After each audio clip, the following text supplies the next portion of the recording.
నిజంగా ఒకళ్ళు చెప్తే వినే పరిస్థితి ఉంటే కేటీఆర్ గారు చెప్తున్నావు, కేసీఆర్ గారు చెప్తున్నావు, వాళ్ళ చెల్లె పంచాయతీ బయటికి రాకుండా ఉండాలి కదా. నువ్వు చెప్తే నీ చెల్లె వినలేదు, ఇంకెవరో చెప్తే ఎవరో విని ఒక గుంపు కడతారా? ఇది ఉద్దేశపూర్వకంగా ప్రభుత్వానికి కావచ్చు, పార్టీకి కావచ్చు, అందులో కొంతమంది మంచి వ్యక్తులకు అవ్వండాలు అంటగట్టించే ప్రయత్నం తప్ప అది వాస్తవ దూరానికి సంబంధించిన అంశాలే. రాజకీయాల్లో పరిస్థితులు చాలా మందికి అవకాశాలు ఇస్తారు.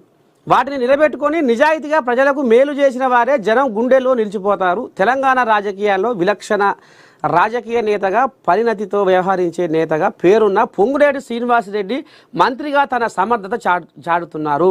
తెలంగాణ రాష్ట్రంలో ఇళ్ల కోసం 10 ఏళ్లుగా కళ్ళు కాయలుగాయేలా ఎదురు చూసిన వారి నిరీక్షణకు తెరదించడమే కాక ప్రత్యర్థులకు కూడా మెచ్చేలా ఇందిరమ్మ ఇళ్ల పథకాన్ని రూపొందించి అమలు చేస్తున్న ఘనత పొంగులేటిదే. అందుకే పొంగులేటిని ప్రజలు హీరోగా కీర్తిస్తున్నారు. అమ్మా ఇండ్ల మంత్రికి జేజేలు పలుకుతున్నారు. తన ముఖంలో ఎప్పుడు కనిపించే చెదరని చిరునవ్వు ప్రజల మోములోనూ కనిపించాలనే కోరికతో రాజకీయాలనే సేవగా దీక్షగా చేస్తున్న పొంగులేటి ఇండ్ల పథకంతో పేదల జీవితకాల కోరిక తీరుస్తున్నాడు. డబుల్ బెడ్రూమ్ ఇండ్ల చిక్కులు, బడ్జెట్ సమస్యలు, 10 ఏళ్లుగా ప్రజల ఎదురుచూపుల నేపథ్యంలో ఇండ్ల పథకాన్ని గాడిలో పెట్టడం, ప్రజలను మెప్పించడం అంత ఆషామాషి కాదు. పొంగులేటి కృషి పథకం అమలులో పారదర్శకత ప్రశంసలు అందుకుంటుంది.